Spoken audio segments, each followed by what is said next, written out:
Tom Clark's 6M podcast is a Boink Studios production. And now, on with the show.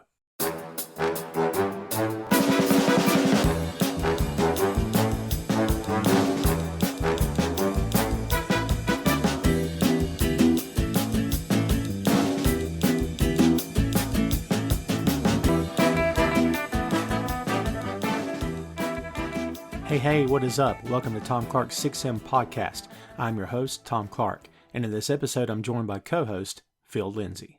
From the world of professional wrestling comes one of the most popular factions of all time, featuring a charismatic frontman with a penchant for the dramatic and a flair for the supernatural, flanked by two physically intimidating monsters that showed total devotion to their leader, who was determined to devour the world around him.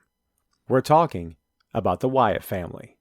The Wyatt Family was formed in WWE's Florida Championship Wrestling developmental territory in 2012. The faction consisted of third-generation star Bray Wyatt, as well as Luke Harper and Erick Rowan. The group ran roughshod over everyone in their path while working in FCW, and they did the same in WWE's next developmental territory, NXT. In May of 2013, WWE began running vignettes during Monday Night Raw, advertising the Wyatt family's impending debut. That debut came on July 8th of 2013 when the trio attacked Kane. In the months that followed their debut, the Wyatt family took WWE by storm. The trio was fueled by Wyatt's highly intense promos, which became an integral part of their act. Harper and Rowan acted as the muscle for the family, which rampaged through the roster in one top-level feud after another. During their run, the Wyatt family grew increasingly more popular thanks to Bray.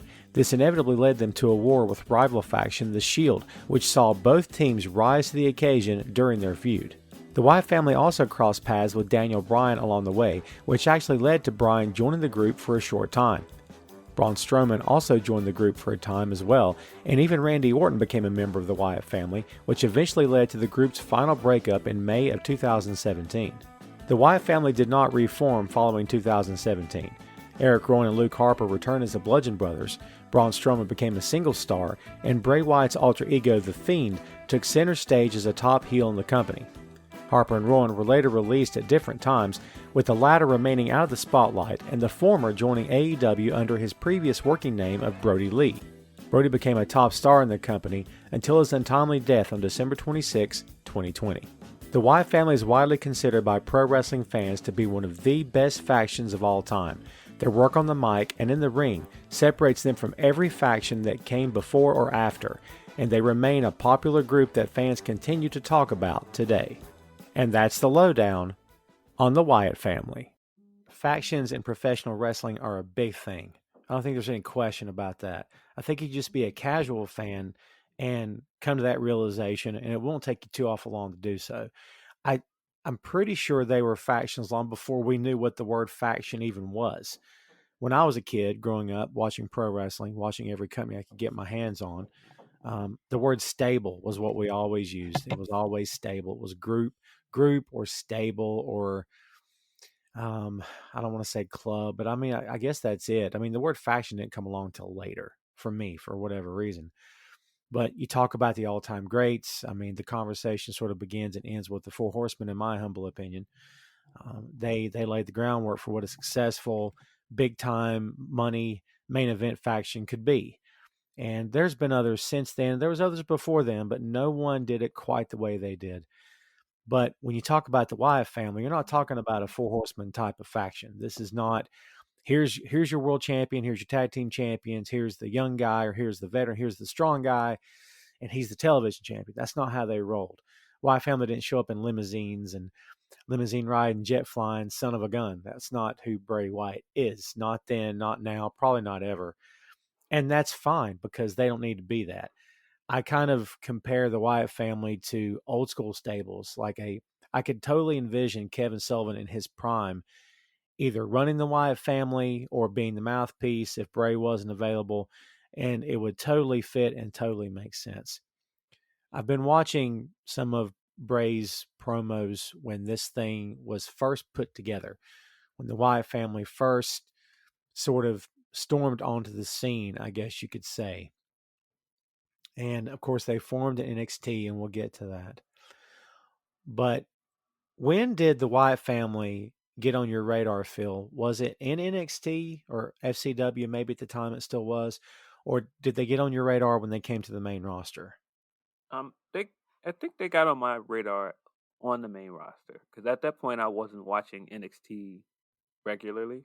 Hmm. So once I was introduced to Bray, it was on Raw. And I mean, for me, I don't know what you thought when I first saw it. I mean, I was talking to you before we started recording here today about the first promo, the first vignette that they ever showed on WWE programming. It was teasing it on Raw, teasing their arrival.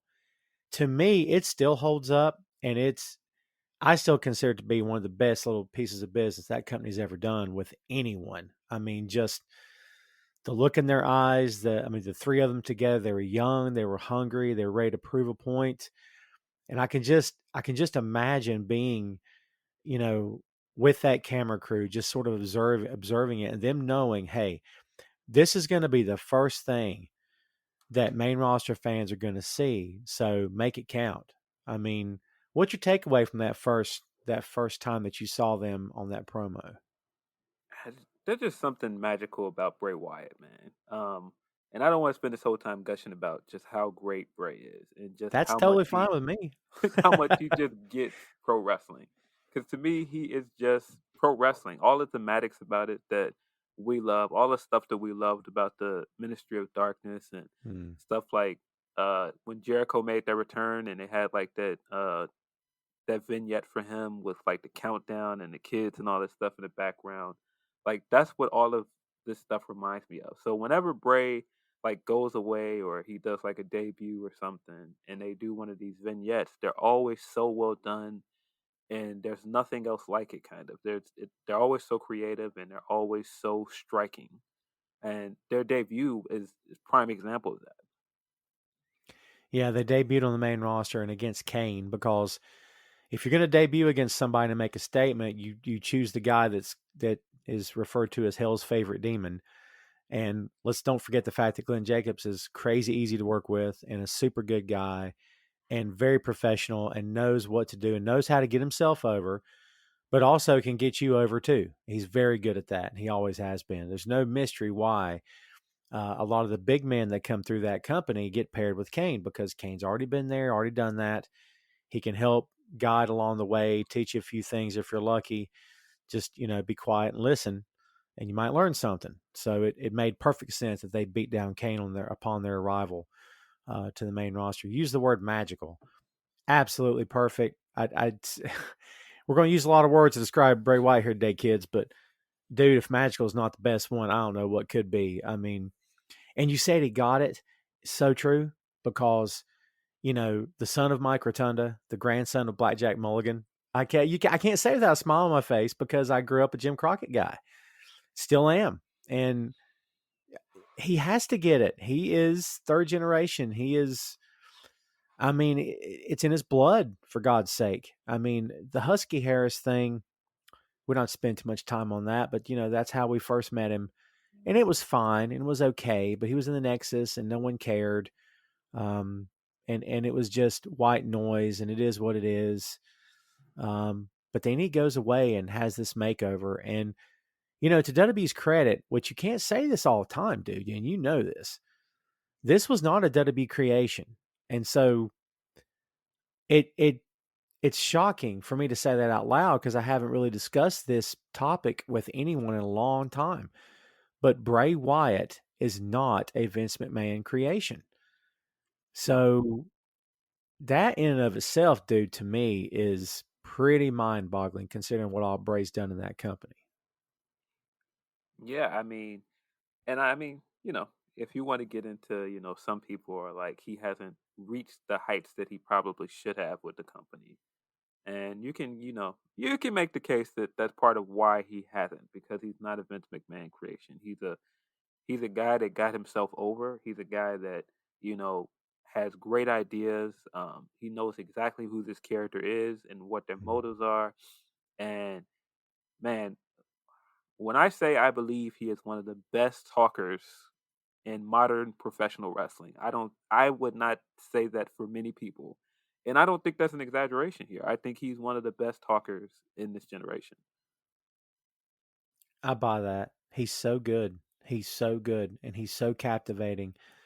And what's funny is the longer that he was doing this, the better he got. But he was so good from the jump. Like, first time he opened his mouth, you're like, oh my God, he sounds like this. This is amazing. And I don't know. He just gets better with time. And what's funny is through the thick of it, and we're talking about years into their run here, uh, at some point, I think it kind of got lost a little. And not to get too far ahead of ourselves here, folks, but dude, there were times when I'm almost like, okay, now I don't know what he's talking about, but I don't care because it's still awesome. Like it's that old line about this guy could read the phone book and I would be captivated. It's the same deal. Like his cadence, his delivery, it's off-putting.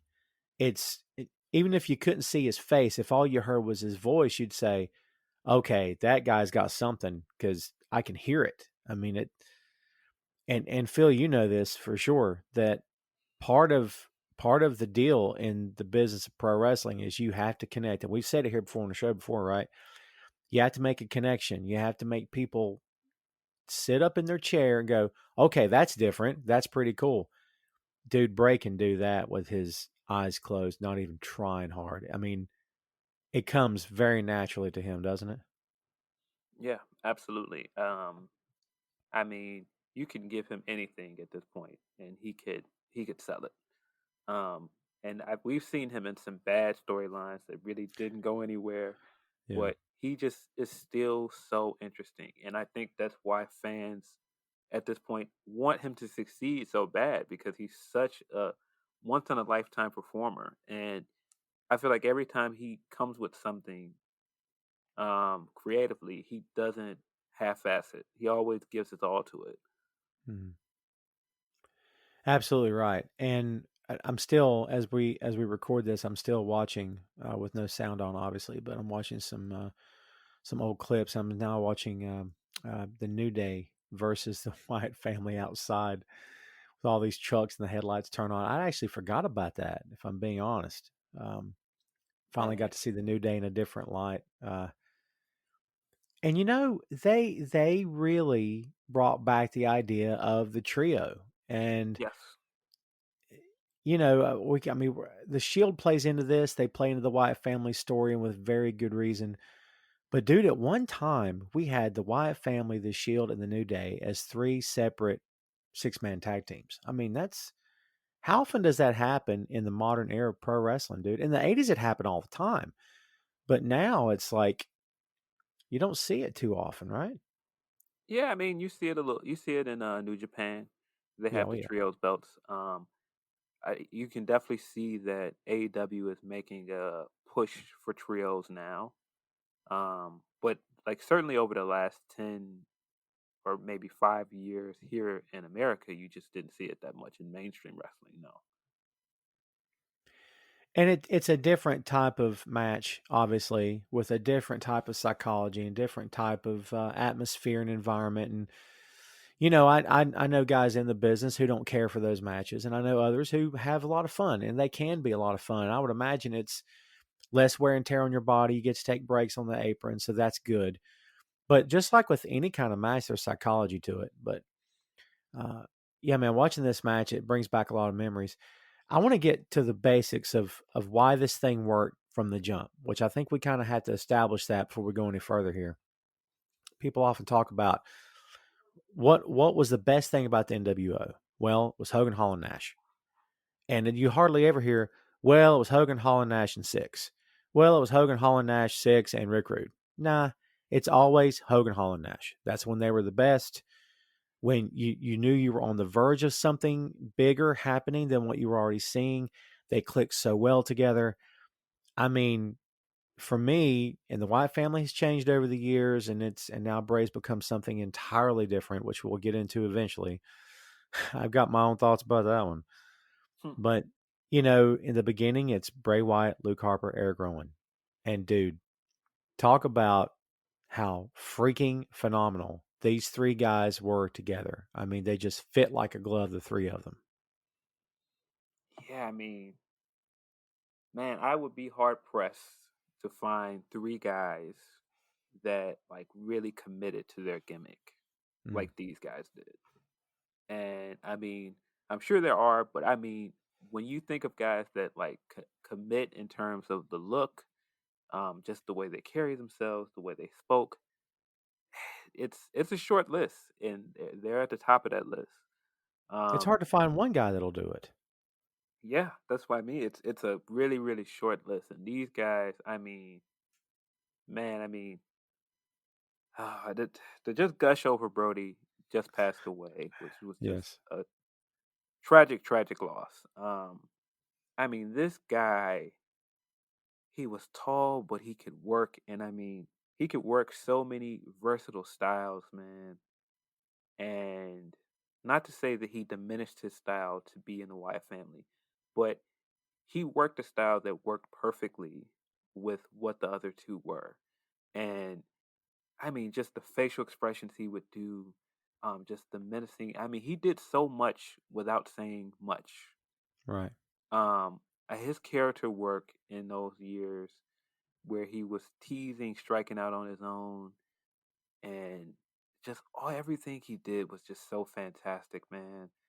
Uh, like he putting him with Bray is a part of why it worked, and it wouldn't have worked nearly as well if they were not as close. And you can make the same case with him and Rowan, um, because he and Rowan were so close. They worked they worked so well as Bray's heaters, and they worked so well as a tag team. I mean, even the Bludgeon Brothers stuff later is believable. As hokey as it is with the plastic hammers and the goofy vignettes where they're out in the woods talking, it worked because of them, because they were so close and because they were so committed to it. That was the Mhm. only reason it worked. I've often said about characters like that, and I know it's an odd comparison, but you know, uh, Eugene had no business ever getting over. Uh, it was a laughable. You're laughing now. See, I got you. It was a laughable concept. He's a grown man, and they never used. Well, they may have used the word retarded, not a very PC thing to say, obviously, but like teasing him or whatever. It should never have gotten over, and it got over so insanely well because he believed it, because he lived it, because he acted it. And when he was on camera, he did everything in his power to give that character life. So, as much as we knew this guy's not slow, come on, but he was so good that it's like, dude, is he slow? Because you kind of look at each other when you're watching and you're like, maybe he is. I don't know. It seems real to me. And it's again, it's an odd comparison, but I think of him. I think of Dustin as Gold Dust, and I think of Bray Wyatt. I think of these guys. I even think of Santino, and I know it's off the wall, but Santino never should have gotten over. He was a comedy act, and Yeah, but people, dude, he bought into what he was doing. He believed it. It didn't matter if anybody laughed or not. He would get them eventually. And eventually, even the most hardened guy in the crowd who didn't like him be like, all right, that's kind of funny. yeah, Because they could see that he had bought in. And dude, Bray completely bought into this. Like, to your point, he lived it every day, man. yeah. I mean, R-Truth's another guy now that I mean, he should not be over. Everything he does is stupid and silly, but But he's he's hilarious. great. Um, He's but great. yeah, I mean, and just knowing just how they worked and just how passionate those three guys were about wrestling and how much they believed in the gimmick. Um, like I said, that's what made the Wyatt family special. And man, seeing Rowan come out and just break down with the sign, it just was just, Oh my jeez, it God. was so sad to watch, man. I we are referencing AEW's tribute show to Brodie Lee, real name John Huber, who did unfortunately, as Phil said, pass away. 41 years old, way way before his time, left behind a very loving family. And to this day, you won't find one person with something negative to say about Brodie because there's nothing negative to say about Brodie. But I told my wife during the course of the show, and she very rarely ever watches wrestling anymore with me, right? But I said, man, I wish Rowan was there. And she's like, "Oh, I didn't think about that." And I said, "Yeah." I said, "I don't know. He's not signed." And then lo and behold, there he was. And dude, I popped on my couch like a madman. I lost my mind and I was so excited. But dude, when he had that sign, I had tears. I had tears in my eyes through a lot of that show, man. But when he had that sign in his hand, dude, I mean, for him to be as big as he is and he can't control himself, he's just crying and they're all crying. And it just shows you what Brodie meant. Um, Not only to the fans, of course, but to his family and his friends. And I like that you mentioned the friendship between him and Bray because they remained tight, I think, the whole time. I would dare say they remained tight even after he left and went to AEW. And Bray had put up a picture on his Instagram of them together, and it's a great picture, and it's black and white, and it's awesome. And he's hurting. It's his brother, and as I said, this whole Wyatt family thing would never have worked, in my opinion, had it not been for the three of them. I mean, I guess you could have put someone else in that spot, but you and I have talked about this before, man, on other episodes about, well, this person was perfectly cast and it wouldn't have worked without this person. Of course, you could always play devil's advocate and say, yeah, but you don't know that. How do you know that? Because this is what we knew. So because it's what we knew, it's what we think this is the only way it could have worked.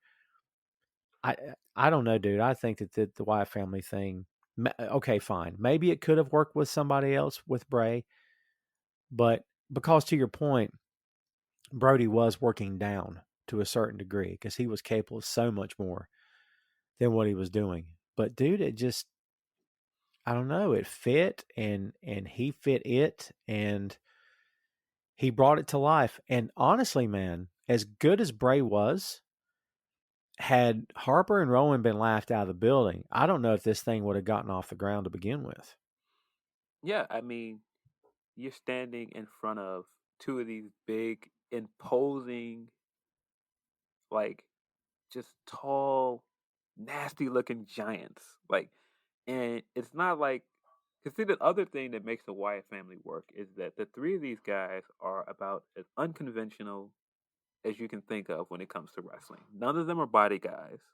They're Mm-hmm. all very scruff and, just the fact that Harper's ring gear was just jeans and a tank top. And it was just always just that. It was never anything special. They never came out in like overly high end gear. It was just what it was. And that presentation works because it's the three of them, because it's believable, because they are all not what you would think of when you think wrestlers. You would not think the three of those guys. And I almost feel like that's part of why they bought into it, because they were like, no, this is cool. Like, this is something that nobody else would do, and we can do that. That's a good point. And I think that's why, for me, they feel like such a throwback to an 80s stable because they, a lot of the 80s guys were not body guys either. They were stout, what I would say stout. They were solid. They were hoss. I think hoss might be the best word for them because, like, not ripped, not jacked, not muscular, no abs, uh, just a hoss, man. And I think that's why, and to me, in my opinion, this is a compliment and would be a compliment for any worker in the business to be able to say you could pick this guy up out of any timeline and put him in another timeline, put him in any era, and he would still get over. I mean, to me, that's talent. And also, it speaks highly to the gimmick because I could see the Wyatt family and Jim Crockett Promotions in the 1980s. I could see them in the Attitude Era in the 90s. Um, I think they would have been great in the territory days of the 70s. I firmly believe that. I think they would have been over no matter where they would have gone, man. And especially Brodie, who could have, woulda, coulda, shoulda now, right? But main event star for sure. But give credit where credit's due. And you said you didn't want to gush over Bray, but I'm gonna let you gush because why not? Uh, Bray ties this whole thing together, and we've said it before already. He believed, so the crowd believed, and he's just got a way about him. He's just got a way about him where he just listening to him talk is like reading a book. It's like hearing a sermon. It's like, I don't know, dude. The words just transport you somewhere else. Captivating's the best word for it. And like we said, man, he's such a natural. And honestly, the fact that, like we said, man, like that this is not a Vince creation. Wyatt Family's not a Vince creation. This is Bray. And Bray got the others involved, and then boom, they hit the big time, right? But it's such an odd thing that this worked to begin with, number one, but number two, that Vince allowed it to work and didn't get in the way of it. I mean, he put his hands on it later, and then it got to be really weird, obviously. But man, how often can you actually say that somebody gets over in spite of the guy running the joint? Like, who can you think of? I was going to say Zack Ryder, maybe, but I The New don't Day for know who sure. else I can think of. The New Day was started as his kind of creation, as these like preachers and this very problematic, stereotypical trope for black wrestlers. And Yeah. the three of those guys, because they're friends, several similar to the Wyatts, because they're friends and because they believed and they wanted to do something together and make it work, they got this thing over. And I would be hard pressed to find a tag team that is as over as the New Day has been over the last 4 years. And they're the last faction standing at this point. I mean, everybody else has disbanded and moved on, and they've not. And that's a great point, dude. That's testament to how thick these three guys are together and how great they work together. And like you said, they're friends. They were determined to take, this crap and turn it into something great. And I remember those early promos you're talking about with the whole in the church and stuff. And I remember telling a friend of mine at the time, I was like, dude, I'm embarrassed to be a fan right now. Just watching this embarrasses me. Like, I wouldn't show this to anyone. Like, this is, and you could tell they were doing what they had to do, and they were going along with it and stuff. And I was embarrassed, dude. And when they introduced it in the ring that night, I was like, oh God, this is not going to be good. And they were laughed at, and it wasn't a good kind of laughing at either, where it's like, oh, this is entertaining. No, they were getting laughed at. Like, well, who wrote this garbage?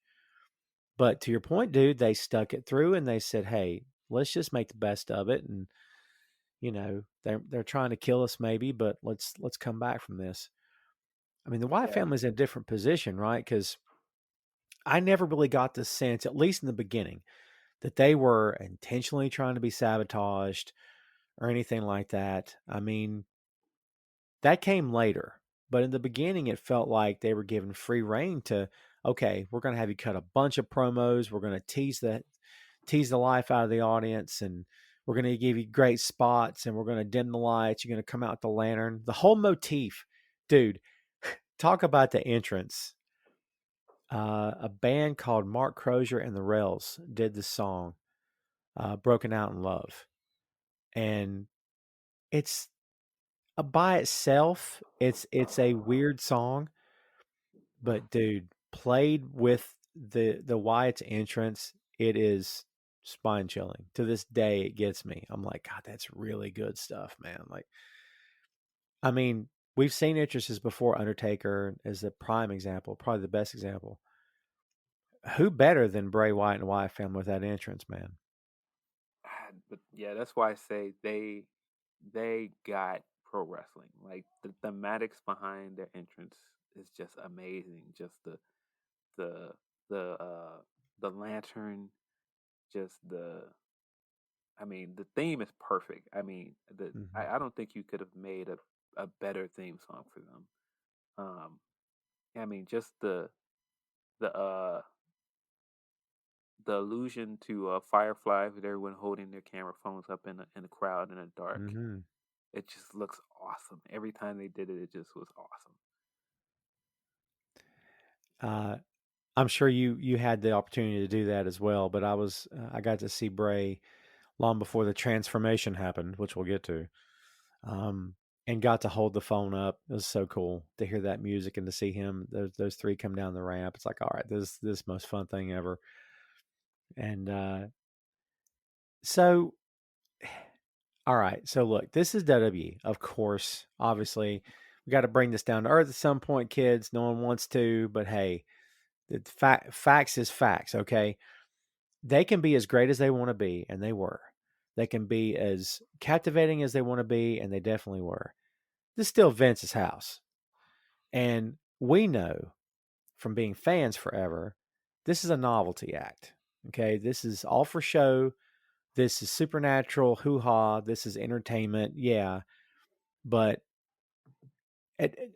I guess what I'm asking is, in your head, is that how you perceive them, or were you able to see past all of the very cool stuff and say, okay, let's look at Bray as a wrestler.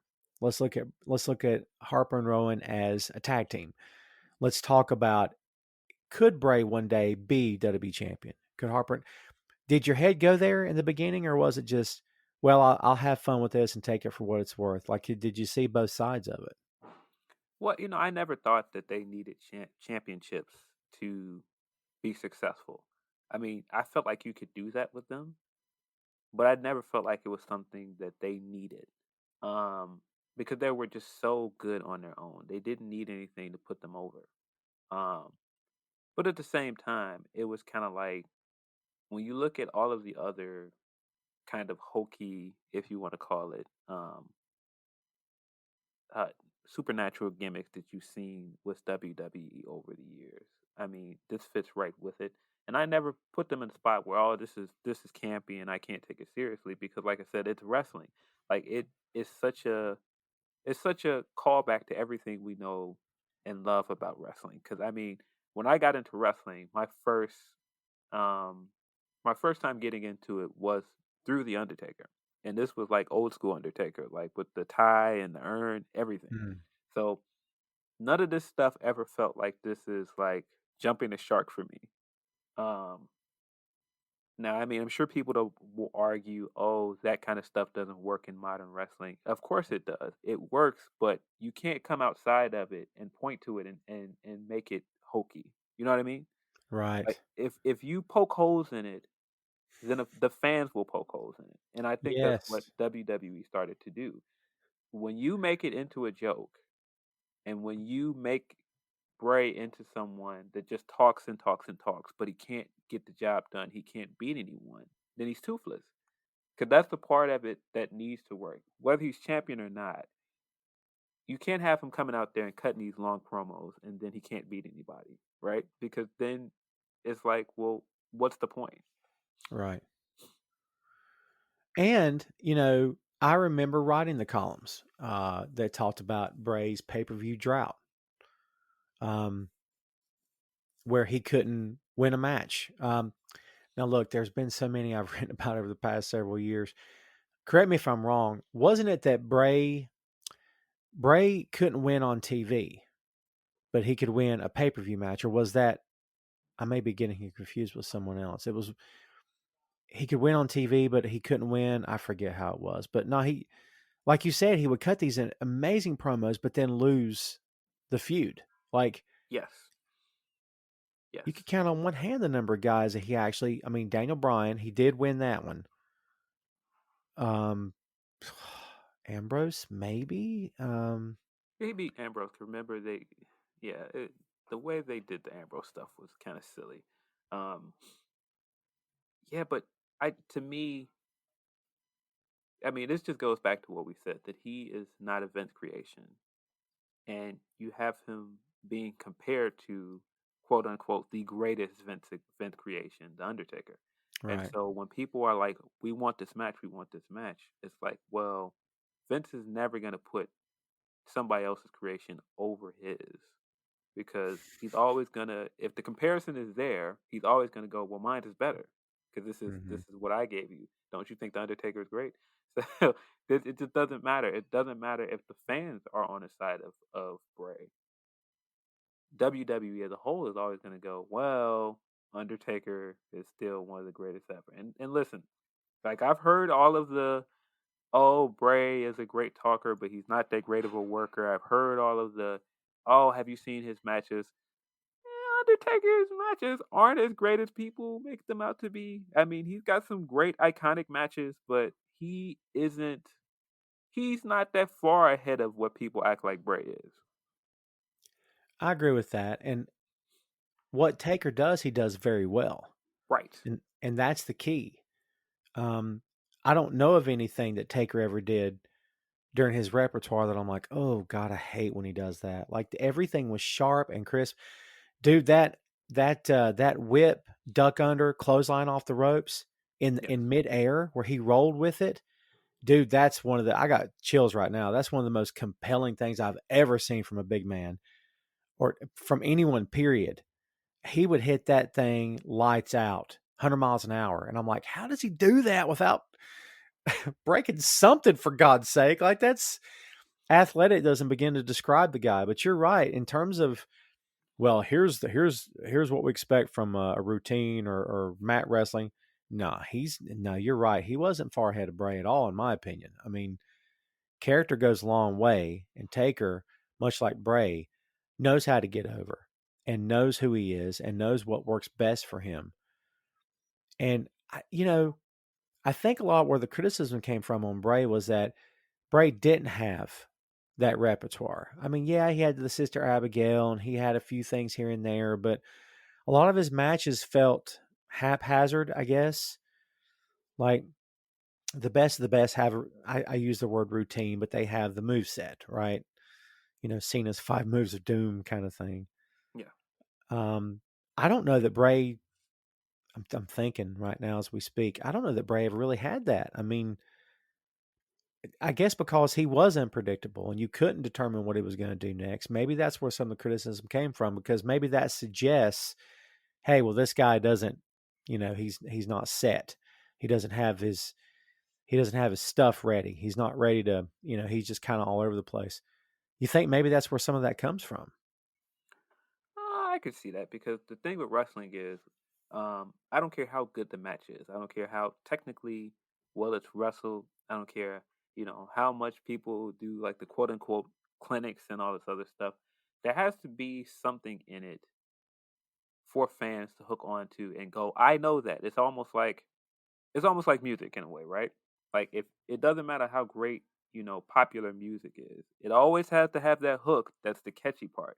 And that's where the finisher and all the like signature moves come in. Like once the crowd knows the finisher or the, signature move is coming, then that's the hook. And you could argue that some of that is where Bray stumbles, but I would say like that creepy pose that he does when he does like the little crab pose coming out of the corner. Yes. Like I feel like that's his hook. Like the Sister Abigail, all of his turning around and doing this like spooky, uncomfortable stuff. Yeah. That's his hook.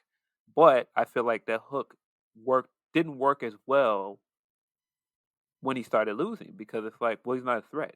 He's just right. It doesn't matter how kooky and creepy he is in a match. He's still gonna lose, so it just doesn't matter.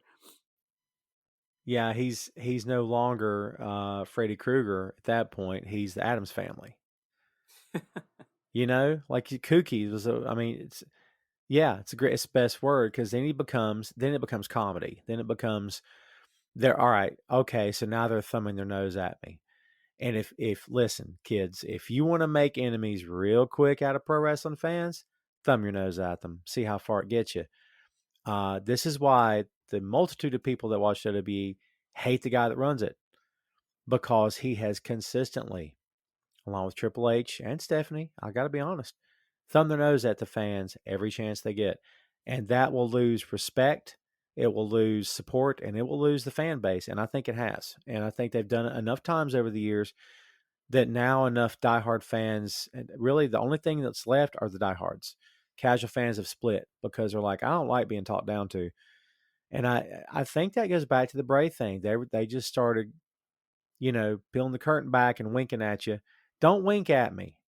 You know, you need to go hard or go home, right? Dial in and believe it and make me believe it. Because once you start winking at me, I'm gonna turn the channel, dude. I'm out. And I think that's what, unfortunately, eventually happened with this faction is too much damn winking. And dude, I consider myself fairly smart about this business.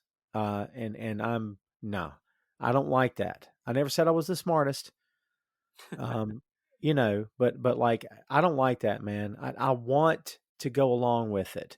Give me reason to not hate it. That kind of thing. I could soapbox about that for hours, man. Do you know where I'm coming from though? Like, don't give me a reason to not believe this. If you believe it, I'll believe it with you. What it depends on what it is. If you are winking at us and you are doing the meta stuff and coming through the fourth wall on us, it has to be in a way that's clever enough that it it goes along with the fans and goes, hey, look, I know this like you guys. I'm one of you. It can't be, hey, I'm coming through the fourth wall and going, hi, you're stupid for ever believing in this, because then Right. it's like, what am I watching in? If you are making fun of us and making us out to be marks and joking at our expense, then it's not fun.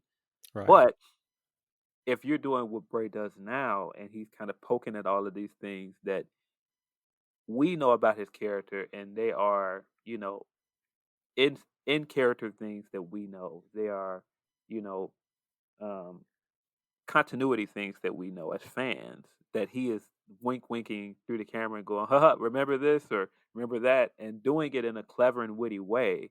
That stuff is good. But of course, I don't want you going, haha. Like, I think my I think my biggest gripe with that is how they do that with baby faces now, and how they'll go, well, look, I've shown you that this baby face cannot beat this person. And in theory, that should be a way to get us behind that baby face so that he wins later, he or she. And the worst example of that, I feel, is uh Sasha's streak of losing title defenses. Right. Once you mention that on TV, there should be an up from there. Once you tell your fans that she cannot defend a title, you are making her look incompetent. And so if your next step is to not have her win her title defense, what is the point? Because you've made your face look like a loser. Right. So, yeah, and so I mean, they just now fixed that. It took them years to fix that, but when you have your heel come out and say something about the face and make that kind of joke about them and expose them in a way, and then it's proven to be true, what do you want us as fans to do? We're not going to continue to believe in this person that you want us to cheer for. And it's the same. It's the same in that vein for a heel. I know that the baby face is supposed to come out on top. They're supposed to look like a hero, but at the same time, you have to keep things that make this heel into a threat. You have to keep make them believable. If you come out and, like Slaughter, for example, Slaughter would lose, but if you come out and you destroy the very concept of what Sergeant Slaughter is, what is there to boo anymore? Right. Yeah. Well, dude, I think that company has proven over the years that they're very good at killing their own business. And that's essentially everything you just described to me is and I agree with you wholeheartedly. That's what they do. They're very good at it. They're very good at killing their own business because and we know who's yelling in the commentators' ears and their headsets. We get it. We've heard the stories from Mick Foley on down. Um, when the commentators cut someone's legs out from under them in the match, and the people in said match don't know they did it, and then later they hear he said what, and then it's like, okay, well then that makes the crowd at home go, well, I don't care about this guy now, Yeah, and it's it can be very subtle, but other times it's not so subtle because it's dude, I think that all goes back to what we said at the onset of this is that, Wyatt's not his creation. And he has to touch everything. Like I get it. It's his checkbook. I got it. And we wouldn't be here today. They wouldn't be here today if not for him. I get it. But dude, like I like imagine Walt Disney having his hands on everything. Everything. Like at some point your empire is able to maintain and able to exist and thrive because of your vision. But now let's, we're gonna move this forward. But like dude, his hands have to be on it. I think that's where the disconnect is for a lot of fans, is that especially the guy like Bray, they're looking at Bray going, like you said, man, why does he lose all the time? Well, because he does, pal, because I'm running the show. Because that's Yeah, it's this idea that I feel as a company for the last few years, I think they have fallen in love with being able to tell fans that we can make or break mm-hmm. whoever. You don't get to decide for us who is a star. We tell you who's a star. And if you believe someone's a star, we can break them. Yep. And I think they have gotten that into their head and they do it way too much. It's like I totally get that they're supposed to be able to put someone out there and get them over on their own. But if someone gets over with the fans on their own, your job is to ride that wave. You shouldn't go against the wave. Because if that's the case, there's so many guys that wouldn't have become what they became. Yeah, well said. And it's they're just guilty of so much. And I don't want this to be a bash WWE thing, but something you said out of that I took to heart, because I think a prime example of what you were talking about is Daniel Bryan, and we've already talked about it a little bit here already. But they were determined. He is not going to be the guy. He's not. Shut up. Everybody shut up. He's not the guy. Fans are going, he's our guy. And they're going, he's not the guy. Shut up. And this continued for what, 6 months? And they had the spot in the ring that night where John couldn't talk because they were cheering for Daniel. And Daniel's laughing, and they're all kind of laughing. And John just like, here, just cheer for him. Go ahead. And it's like, once again, the crowd says, hey, that's our guy. And Vince is like, nah, it's not our guy. He's not the guy. Forget it. Shut up. And then finally, he gets it. WrestleMania main event, against everything they wanted to do with this guy. They said, fine. You get your guy. But dude, the next night on Raw, he comes out, gets interrupted by Triple H. I'm thinking, what? What? What? Why? Because they had to remind you, nah, he's not really the guy. We just gave it to you last night. Now we're back in charge. There's so many examples of that. When you look at Punk wouldn't Yes. have become Punk if they had their way. Punk was so over it, and it was just like they fought this thing tooth and nail. Even when they bought in, they were still trying to fight it. They were still trying to go, nope, this isn't who you guys want. You can look at Kofi. Once Kofi got over and he won the title, people were like, "Oh, we love this." They were still basically like, well, you guys like Brock Lesnar though, don't you? Don't you guys like that MMA guy that we're gonna bring in for a few months and then release him from his contract out of nowhere? Right. Um, yeah, there's so many examples of that. Um, Roman. We Yeah. have been booing this guy and enjoying booing this guy for a long time. There's nothing personal against Roman. At some point, we as a whole, as fans, decided we don't like this guy. Yep. And the more they push back against that, like, nope, we want you to like him. He's great. Look how pretty he is. Look how long his hair is. Look how big he is. Look at that Superman punch. He looks great. We know that. He is great. It's just like Kurt Angle, for example. We all know Kurt can wrestle, but it's fun to say that he sucks. That's just what we do as wrestling fans. So when you push back against these things and you go and you're almost making it like the fans don't know what they want, they don't know what they want, who they want to root for, who they want to boo against, then you're just killing the very idea of our crowd reaction. You're making it seem like we don't we don't have any say so in this form of entertainment. And unlike anything else you watch, you can go to a movie and watch a movie and it's preordained where this movie is going to go. You either enjoy it, you take it, or you leave it. Crowd participation is a big part of what they do in wrestling. So you cannot take that part out. You cannot just decide, nope, you can't have fun booing this guy because that's not what we want you to do. You have to cheer him. No, you don't get to tell us what to do as the crowd. That's the whole reason we're here. Yeah, crowd control. That's what they're all about. And it's just I for casual fans who haven't watched in years or who don't watch all the time, it may not be as obvious. But for anybody that pays attention, it won't take long. 2, 3 shows in a row, you begin to see it. You're like, wait a minute, why am I being conditioned to, yeah, which again, the point of this whole podcast is like this is the faction that never should have worked because of the environment, not because of them. They were great. But, again, once Vince gets his hands on something, everything changes. Tom Clark's 6M podcast is sponsored in part by Radius Law Group. Every day, Radius helps individuals, families, small businesses, and nonprofit organizations throughout North Carolina, Florida, and Pennsylvania resolve their legal issues by providing effective legal counsel in the areas of estate planning, as well as elder law and Medicaid. Radius Law holds the radical belief that working with a lawyer can indeed be enjoyable. So give them a call at 1-800-519-5667 for more information and tell them that Tom Clark's 6M podcast sent you.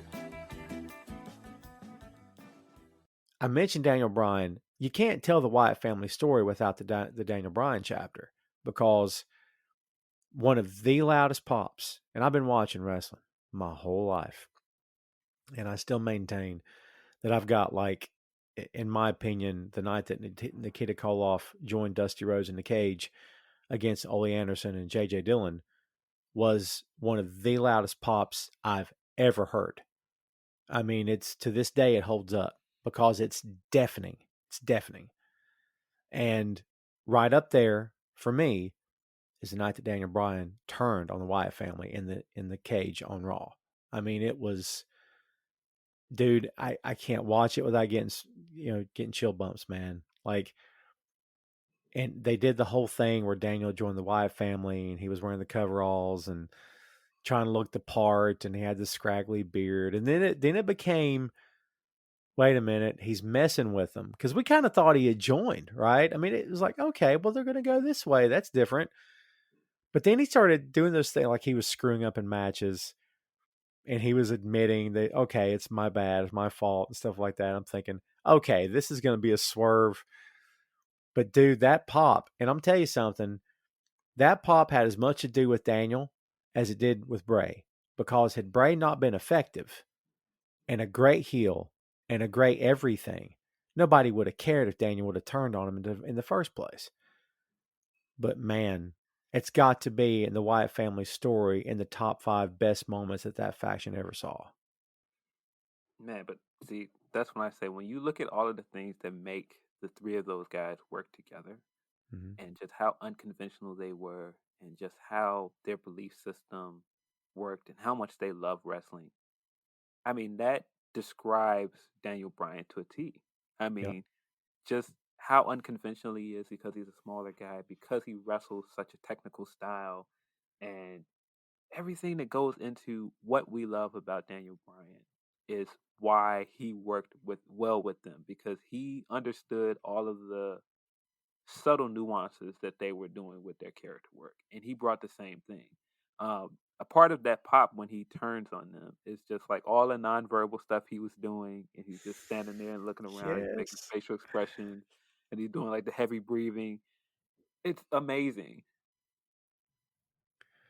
Yeah, it's watching two great performers at work. And Bray does that thing where he goes for the clothesline in the corner, and Daniel ducks, or I think he pushes him off when he went to hug him or whatever. And Bray turns around and looks over his shoulder as if to say, "Okay, all right, I see." And he's smiling and nodding his head at him, like they didn't need a mic. They didn't need a mic through the whole thing, because they told the story with just the facials, and it was great. And to me, that's one of the standout moments. We mentioned the Shield because I want to get to the Shield. If Daniel Bryan was a standout moment for the Wyatt family, and I do believe he was, we have to say the Shield is another standout moment for them, because the night that these two factions first came face to face in the middle of the ring was huge, and people wanted it so bad, because you had the 3 on this side, you had the 3 on that side, and man, Um, Such a cool moment for the, you know, Vince McMahon created Shield, who was supposed to have been CM Punk's faction, and that didn't last long. But they take credit for it now, obviously. But dude, what were you thinking when these two guys? I mean, were you thinking the whole time like everybody else, like, man, when are they going to cross paths? Because you knew it had to happen eventually, right? Yeah, I can't remember. I can't remember how long it took and just like what went into it, but I definitely remember like that first time they like did like that standoff in the middle of the ring. Mm-hmm.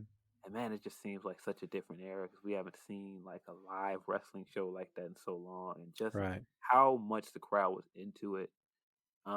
Like I just saw somebody put a clip up of it recently with all the Brodie tributes that are out there, and it it's just so cool, man.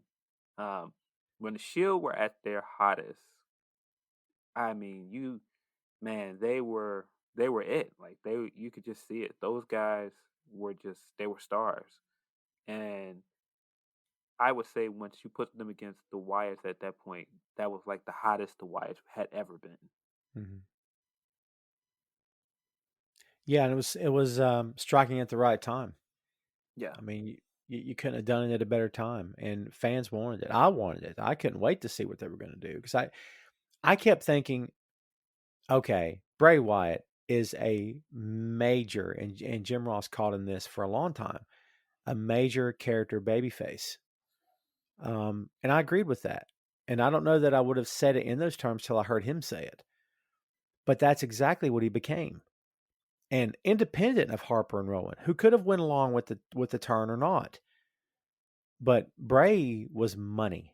And I could see Bray making serious money for himself and that company. Not that he hasn't, but everything about Bray began to scream character babyface to me and to everybody else. And then it became, well, why don't they just turn him? People are chanting. They're holding the phones up. Yeah, and the crowd and the commentators are talking about it. And look at the Fireflies and the fans are like, "Yeah, but he's a heel. Just turn him." Like the crowd shouldn't be supporting a heel. And I get that cuz I'm old school psychology as well, and I Yeah. totally get that argument. Dude, they would not turn this guy. Like it wasn't until Matt Hardy with the whole broken thing that they finally turned him. Look how long that took that to happen, man. And they had ruined him at that point. Well, I I won't agree. say let me take back ruined. They had put him in a spot where they painted him in a corner at that point. Um, I thought the time to do it, and you had it perfectly when he won the elimination chamber match and he won a title. Yep. Um, man, I outside of Kofi, um, there are a few guys that I've been more happy when they finally won that big win and they won the title. I was so happy for Bray when he won it because he just deserved it. I mean, just everything that he's put into this character. I mean, we've said off mic. I believe he is the best character in the company over the last decade. Like he, hands down, he's the best character. I mean, just talker, everything that he's put into that character. So for him to finally win the WWE title and to feel like they finally invested in him, it was a good feeling. And they snatched it away so fast. It was like he was champion for what, like a few weeks? Chamber is in January or February I at think it that was time. after the Rumble that year. It So was. It was the so it was in February, I think. Either February or March. Yeah, because he Um, dropped the title to Randy at Mania like a month or two later. yeah, so it was I believe it was either March or February that year. That sounds right. Um, but yeah, I mean, even just Randy winning the Rumble that year and they deciding it's the same thing that we just had the conversation with Taker. Randy is their guy. Randy is one of their Yep. tent poles. Yep. And it was just like, nope, I know you guys like this Bray guy, but here's Randy again. Yeah. Don't you guys like Randy? And it's like, Yeah. no. And there is a direct correlation to this. And it's so funny how it worked. There's a direct correlation to him losing to Randy and Randy becoming champion and fans not buying in, but fans liking the troll of gender beating Randy, because that's how much people didn't like Randy at that point. And it wasn't Mhm. that people don't like Randy because they just don't like Randy. It's because they didn't like that he beat Bray. So when Gender beat him later, it was just like, ha ha ha, this is all a joke. Doesn't matter. Who cares? And Right. that's why it was kind of like, at first, I was on board for Gender because I'm like, at least it's something different. Stop giving us your guys and telling us to like your guys. Um, I mean, just the very idea of Randy as a babyface is ludicrous to me. Randy is a heel. He Yeah. works best as a heel. I mean, at best, you can kind of mess around and make him a little bit ambiguous, but he's at his best when he's a bad guy. Trying to get us to root for him is silly to me. Um, And the SmackDown after he won at Mania, he turned heel that night, right? Didn't he turn that night? I believe, I believe he did something later that night, but remember, Jinder's supposed to be the heel in that program, Right.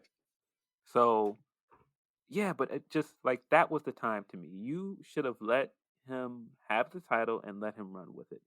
Having him immediately lose to Randy just proves that they didn't understand what they had in Bray, and they didn't understand how beloved he is by some fans.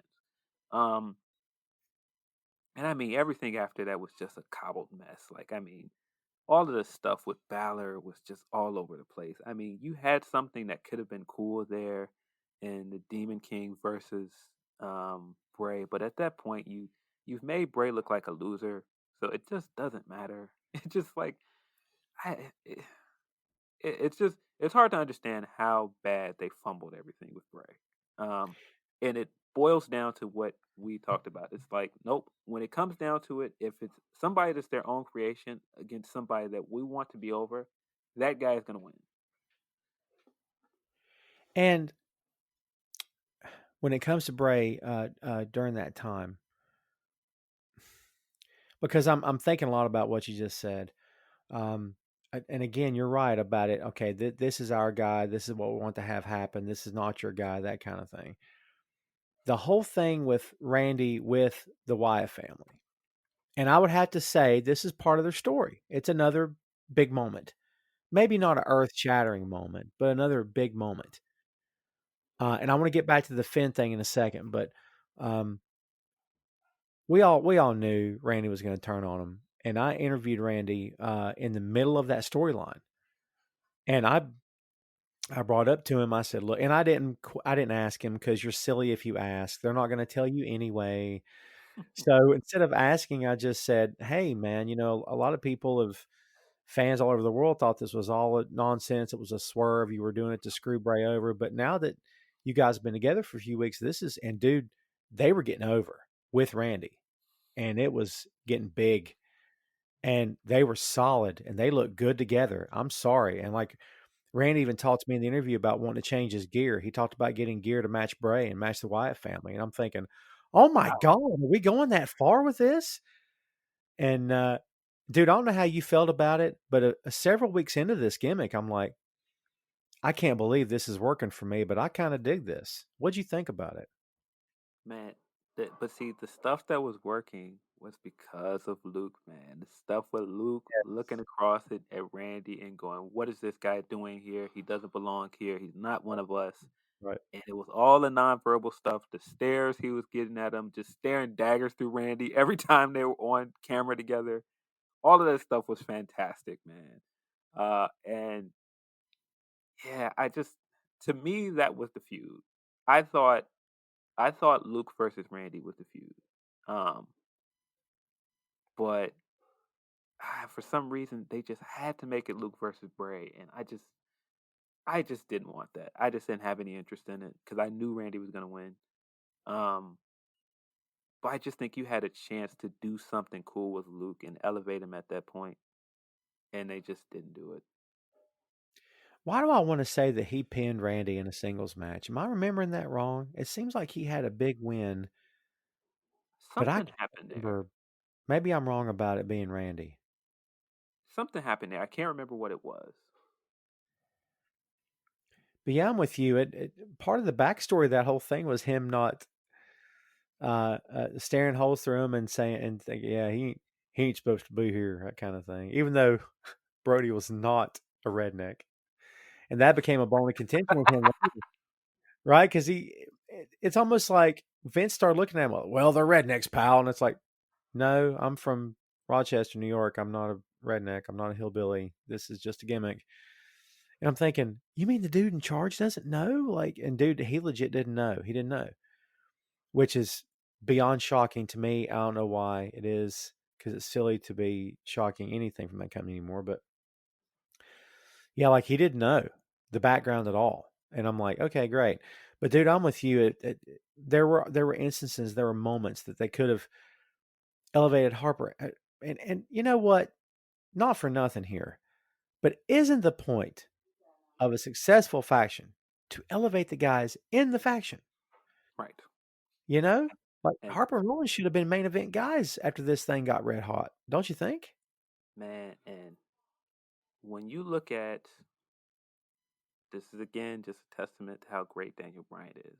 When you look at the stuff that he did with Rowan and he got people to believe in Yes. Rowan as a possible main eventer. Yes. And that's just what I mean. It's just they had so much potential with these three guys to do something. And it was just like they decided like, nope, we're just gonna let you get a little bit of taste of it, but we're gonna snatch it right away. And man, it just to me like man, Harper had the makings, man, and you know, again, that just goes into just how tragic it is that he passed. Um, now of all times, man, because to just go almost in a different trajectory, but it's on the same kind of same subject.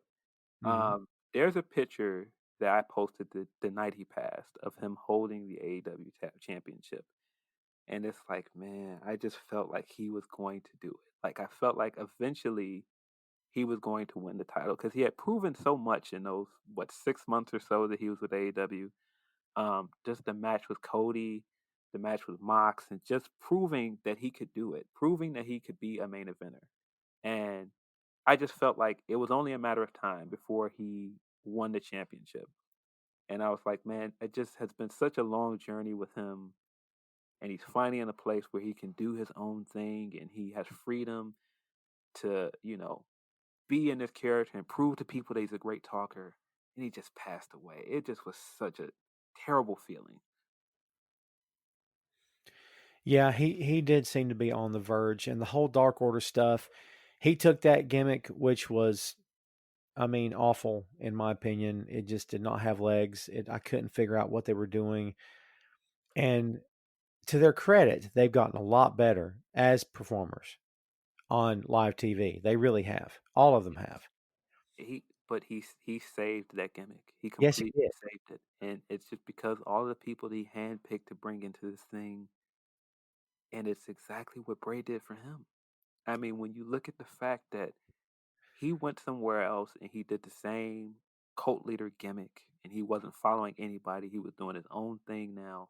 I mean, just the subtle context of that is just that's why I'm like, it's just so sad that it happened that way because it just feels unfair. It just feels like he should have been in a place where he could have done something more a long time ago. And for him to finally get that and it just get dashed like that, just man. Yeah.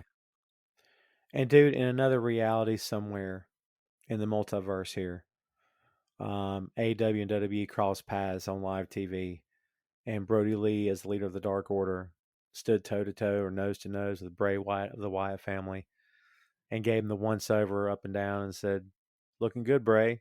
How have you been?" And just that regular speaking voice, and Bray looking at him, going, "Well, well, look what we have here. The prodigal son returns." And they just start throwing hands. I mean, to me, that's yeah, because there's synergy there, man, for sure between both factions, dude. Just the idea of Bray trying to trying to get under Brody's skin as the exalted one and then like the lights go out like Bray's thing does and the lights come back on and he's surrounded by creepers. Yes. It's like no. This isn't like it used to be. It just all of that just sounds so cool, man. It just man, And I like it. Like I'm like you. I didn't think the Dark Order was terrible when it first came about because those guys, the the two original members, are great tag team wrestlers.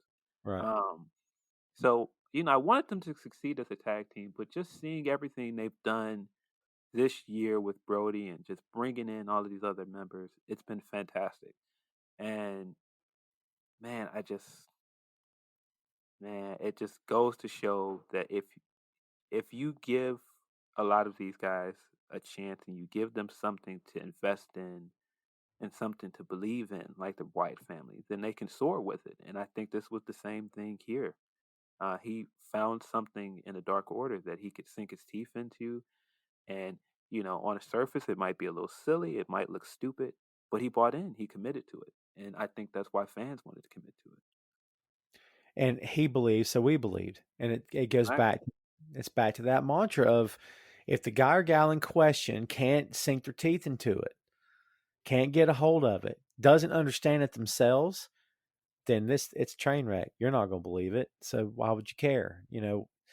If they make it clear they don't care, you're not going to care either. Um, Another chapter, because I feel like we got to touch on the milestones here for them, or the big moments.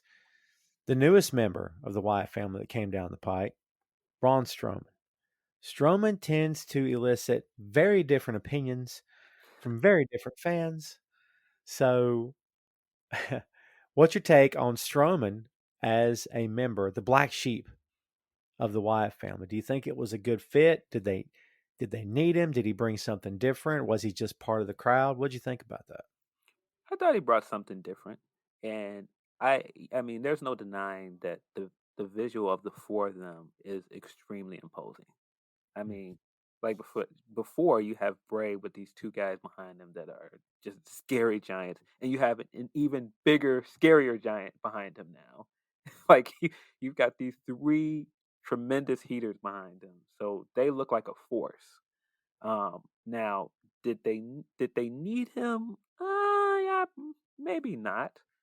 But I mean, it would be impossible to say that they didn't look more imposing with him. And looked even more old school 1980s Kevin Sullivan faction than ever because here was another guy. But unlike the three of them, Braun was a body guy. He was a bodybuilder and he was a strong man. And he had been in I think he was in the Arnold Classic twice, I think. Yeah, I mean, he was all about it, eating right and staying in shape. And look, not that Rowan and Harper didn't. It's just that they weren't Lex Luger chiseled, and yeah. neither was Bray. So They knew what they were, and I think they bought into like, no, we're doing the character stuff. The character stuff is more important than how we look. How we look is a extension of all of the character stuff we want to do. mhm. And I think Braun, for his criticisms, I do think that he managed to get their aesthetic for what it was down. Like, I mean, the beard and just his look, I think he fit for what it was. Um, Now, the whole storylines they did with him, they're kind of all over the place. I think Braun, once he got on his own and he got his own legs, I mean, we can go and do a whole tangent on when Braun was white hot and they should have ran with it. Right. Because I mean, when he lifted that ambulance and he was like destroying Roman in those backstage segments, that was the time he was white hot at that point. And when questioned about Braun for the better part of 2 years, I said Braun is not the guy. Braun is the guy on the way to the guy. He is the spoiler. I called Braun the spoiler for 2 years because he was the guy that got in the path of the babyface on his way to the title, or in the Yes, path of the heel on his way to the title. And I hold that he would never have gotten the Universal title if not for the COVID era.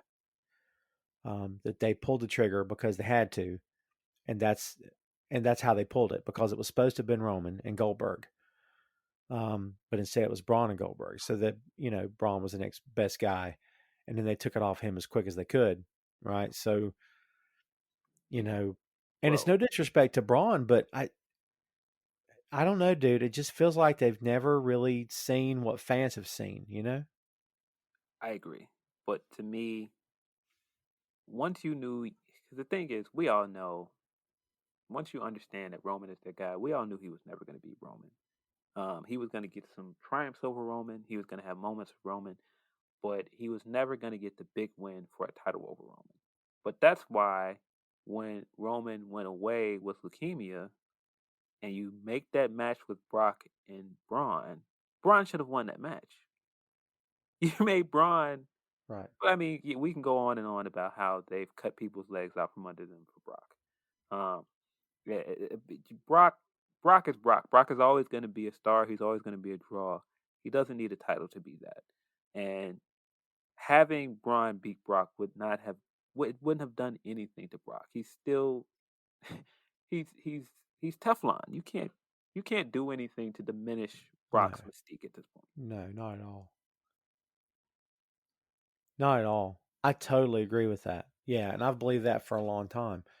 And I mean, that's a whole other podcast, brother. They're terrified of doing anything that would make Brock look weak at all. I mean, it's because he is Vince's creation. He may not be in terms of the man, but in terms of what we have perceived him to be in that company, that's Vince. That is, we're going to build this guy up to be a stone cold killer. He is, the most impervious. He is the most athletic. He is the toughest. He is everything. He's God, Yes. you know. So, Yeah. Yeah. I don't want to get into a tangent with that because there's so many guys that I felt like should have gotten that win over Brock before they got it. And I feel right. like the only person that they really believed in enough and gave them the win when it mattered was Rollins. Yeah. Um, yeah.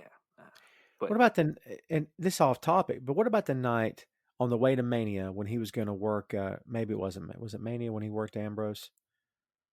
Um, Maybe it was another pay-per-view I'm thinking of. But Ambrose had come out and interrupted him and had the mic and said in these words, yeah, I mean, I don't want to fight you. I'd rather not have to fight you. And flat out said it. yeah. And then I went back because I knew the answer before I even looked. I checked YouTube after the show. They had edited that part of the promo out because it occurred to someone behind the camera. We just had one of our top babe faces admit that he didn't want to wrestle Brock, that he essentially was afraid of him. And I'm Yeah. like, well, you just killed it right there. Whoever told him to do that, Stupid. that's gutting him like a fish, you know? Yes. And I mean those yeah, the Stone Cold podcast episode with Dean on it is just classic. There's so much stuff in there Yeah. that you can dissect, and there's so much stuff that we learned later once he leaves the company and he does that interview with Jericho.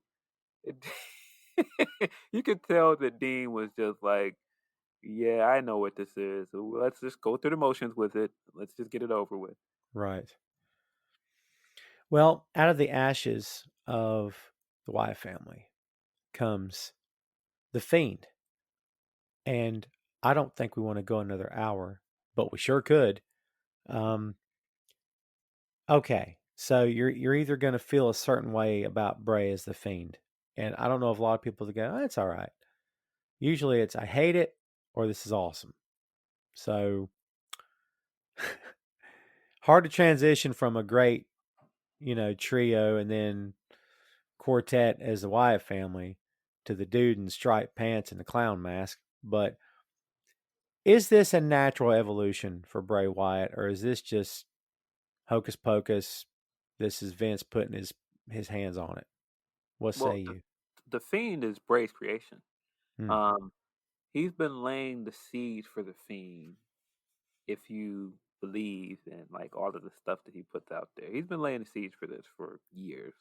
Right. I mean, there are all kinds of videos out there that you can look up of where he has mentioned the Fiend in promos years ago, where he's made hints about the Fiend. So the Fiend was always his creation. And I love all the stuff that we find out later, like just how the mask was made and all these other things. It fits into again what we know about Bray and everything he believes about wrestling, and just how much work did he put into um, making a backstory for this character and giving him continuity, and also going as far as doing all of the um, working with somebody that's as notable in horror like that to bring this character to life. Um, so I would say it's a natural progression in the sense that this is who Bray is off camera. This is what he believes wrestling is when it's at its best.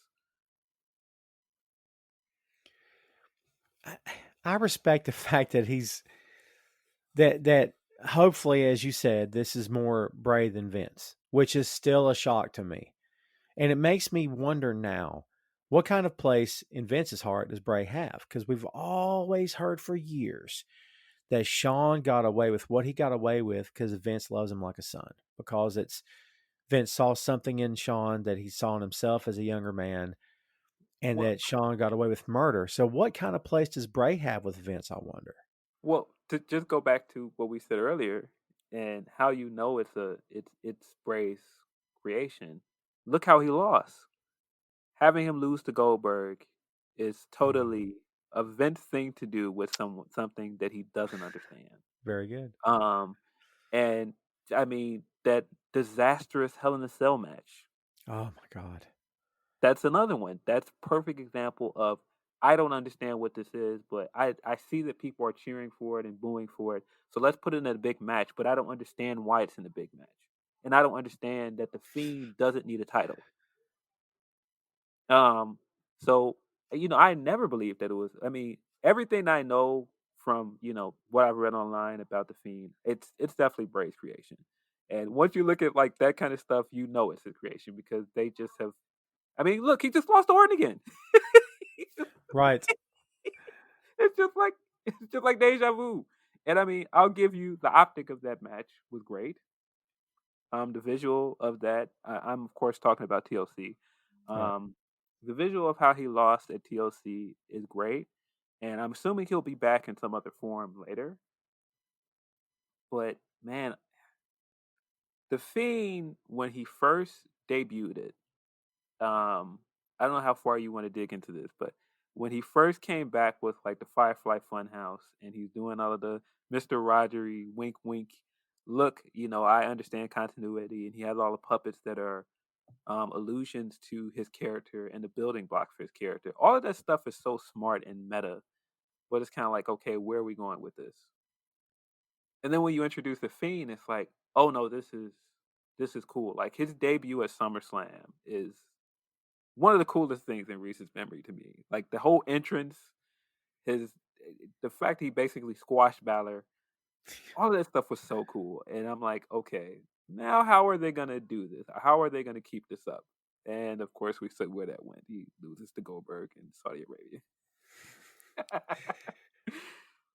So you got Finn back in the convo, which I'm glad you did because it reminds me of what I was going to say earlier. What did we miss when we didn't get to see Bray Wyatt dressed in drag Oh as my Sister god! Abigail? Would that have been all right?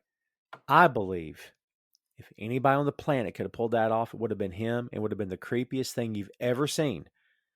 Or am I dead wrong and it would have been the biggest joke ever?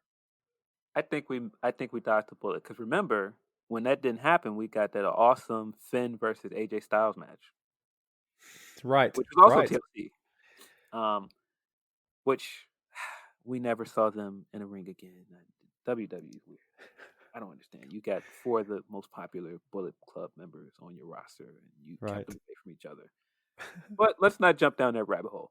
I to me, I think they dodged the bullet with that one.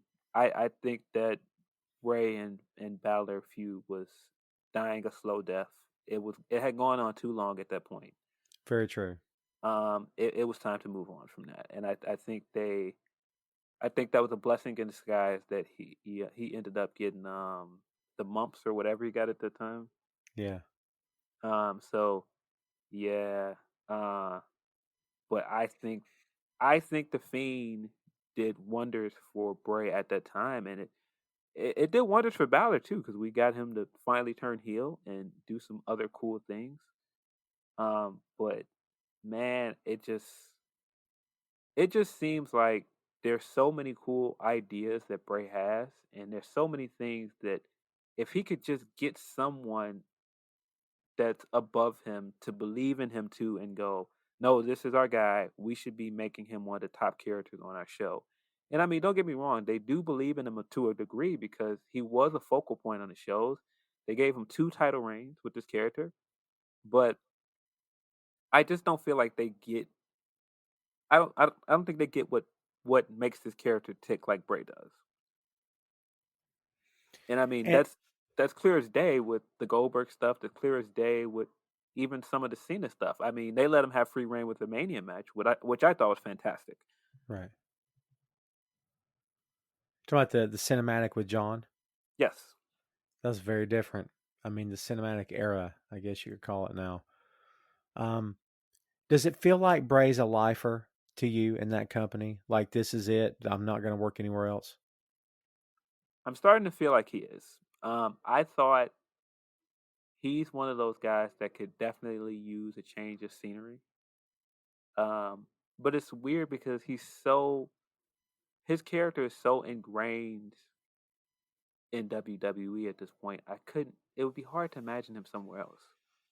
And don't get me wrong, that isn't that I absolutely believe he could go somewhere else and reinvent himself. Excuse me. Um, but man, it would be surreal to see it. But then again, we're in the era like I wouldn't have guessed 2 years ago that we'd see Dean Ambrose somewhere else, and he'd be one of the most over wrestlers in the world. Yeah, it makes me wonder. And I'm sure the answer to this is probably no. But I've often wondered who owns the Bray Wyatt name. I would guess it's Vince, but Yeah, I don't know that. Um, Sometimes we don't know that stuff until it happens, and then it's like, wait a minute, he owns that. That's cool. So for all I know, he does own it. But if not, then he does have to become. And the guy's real name is Wyndham Rotunda for obvious reasons. Um, but I agree with you. Much like Jericho, he could reinvent himself again, call himself whatever. But man, imagine if he owned the name, and then like the day came that he parted ways, and then it wouldn't have to be the Fiend. It could be Bray Wyatt as the whatever, another creation.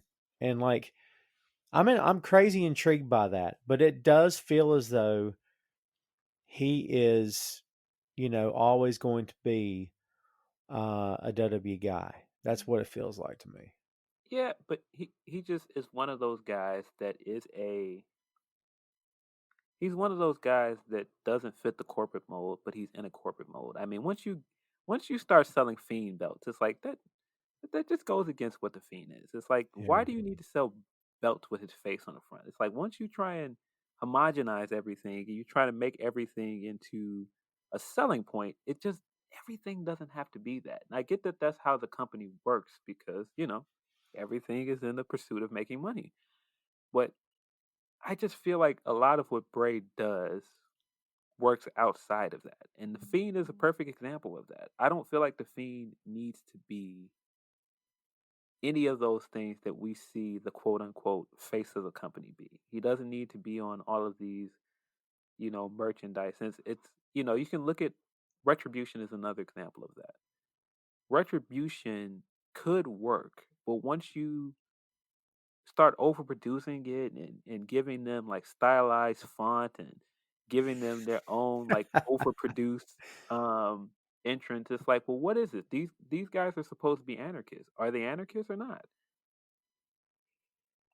And they were drafted and they were signed Yeah, to exactly. contracts. It's like what exactly? You got them doing all of these things that are in line with what everyone else is doing on your roster, and that takes away the believability of it. And I mean, again, you can look at stuff like when Taker was Taker, and when he was doing the ministry stuff, and he was doing stuff like kidnapping Steph and doing all this stuff that was kind of like behind the curtain stuff, and it was believable because you almost thought that they existed outside the product. That stuff is good, and that's what the Fiend should be. He shouldn't be just another part of your product. Yeah, he should be on the outer edge of it, Yes, right? Yeah, he should be on the fringe. Fringe is the best word for Bray Wyatt. yes. When he was showing up and just choking people out with the mandible claw and disappearing, that stuff was gold. And you know, to his credit, he is one of the few with. I mean, there's only a handful now in this day and age. MJF probably the best right now at maintaining character, doing whatever he has to do. And it doesn't matter if you know the truth. It doesn't matter because he's going to stick. He's going to stick to the story. He's going to keep kayfabe. And Bray did it for a long time, Yes, he and did. he still tries to do it now. His Instagram is a little bit more open, but you know, as far as the rest of social media goes, and I honestly, they've done a pretty good job of protecting him too. I don't think since Undertaker have we seen a character protected as much as Bray Wyatt, where like they didn't allow him to peel back the curtain and let Yeah, the fans in, which I think is very good for him. exactly. You don't need him to be doing like WWE 24s and all these documentaries and stuff. Just let him exist as a character. You don't need to know all of this inner workings of Bray. You just don't need that. One of the other funny, hilarious corporate things is the build to the Mania match, and you've got Cena doing his usual. I need a Mania match, guys. Who am I gonna wrestle at Mania? And then Bray shows up in the Fiend mask and just points at the Mania sign. It's like, why do you guys have to do this? Like, why do you guys have to make everything so formulated? And then John turns and tips his cap to him. It's And so I'm like, it's stupid. it's it's like the devil himself. You got it, pal. Tip my cap to you. Are you kidding me? It's horrible. Yeah, but the match itself, I will give them credit that they let Bray get it outside of the box with this thing as he wanted. I mean, everything he did. I mean, all the winks and nods in this thing are just fantastic. Um, him dodging John and doing the Bellas theme song. You can look, but you can't touch. Oh my god. It's fantastic. The, It's the great. jokes about him possibly joining NWO. I mean, it was all great. I thoroughly enjoyed the Firefly Funhouse match. But it's just like they'll let him have moments, but it's just like it just shows that once they get the moment with him, it's like okay, well, where do we go from now? It's like I don't know. Right. Like they know how to get to point A, but they can't get from A to B Yes. with him. Uh, we mentioned Matt earlier. What'd you think about the Deleter of Worlds? The whole because let me give you my take on this. It looked to me like not that Bray doesn't have fun, and I know it's different. He was a baby face with Matt, so we're supposed to believe he's having fun. I get it, but man, it looked like he was having fun. It just looked like it. Like I'm all right. I'm dark. I'm sinister. I'm brooding. I'm the Wyatt guy. I'm the freaking cult guy. I got these dudes, and I say stuff and I speak in riddles, and then he's got a smile on his face, and he's working for the pop, and it just seemed as though I can breathe now. I can finally breathe and just hang out. Did that hit you like that, or am I seeing something different here? No, I agree. I think he was in a rut for so long, and I think part of it of him looking happy again is it looked like he was happy to be with someone that wanted to do something that was creative as him and to do like these outlandish things. And that's exactly what Matt was doing. Matt was like, "No, I'm fully bought into this broken character. Whatever you want to do, brother, that's what we're doing." Yeah. And you could tell they were just doing the goofiest stuff. I mean, even when they were feuding before that, before they teamed up, you could tell they were just having a blast, just doing silly stuff. And the night was it Bray that came back and helped Matt that night, or was it the other way around? But I just remember when the lights came back up, people were like, "Oh my god!" And it was so cool. And I think it was Yes, Bray that saved Matt. Bray saved him in the WrestleMania Battle Royal, and he helped Right. him win. That's what it was. That's right. And then they It's started great. teaming up after that. And I remember, yes, the visual of Bray doing his like signature pose, and then Matt behind him doing the delete. That was great. And I hate to beat a dead horse here, man, but that may be Bray's path to AEW 2 years from now or whatever is Matt, because I think Matt's found his final home in this business, and he's very happy, and they're happy to have him. And as long as that company keeps clicking and making money, I mean, I can envision a phone call at some point saying, "Hey, man, if you're not happy, let's talk," and see what we can see if we can do something. I would, Because yeah, I would love that. I would actually love to see Jeff go to AEW as well. Like I feel like Jeff with Matt again is that's the move. I agree with that. Jeff Um, Hardy versus Darby Allin. Can you imagine? Oh my Jeff God. Hardy versus Darby. Come on, give us another Hardys versus Young Bucks before they retire. Come on, we all want I'm down with that too. it. Um, I mean, yeah, I mean, there's so many teams in that tag division that would soar versus the Hardy Boys. no doubt about it. Uh, and I hate to go from a laugh to a very sincere thing here, but unfortunately, there's no reunion for the Wyatts. Um, Yeah, it sucks. It's like Zeppelin refusing to perform together again after John Bonham passed, and every time Jimmy Page and Robert Plant were asked, they're like, "No, it's over. John was our brother. It's over. We're done."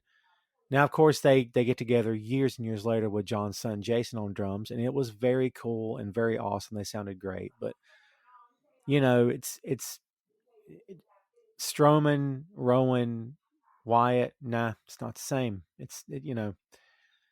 And I'd like to see a coming together of the three of them at some point, if for nothing else, just to hug in the ring, just to pay tribute, even if it's 6 months from now. I mean, I'd be okay with that.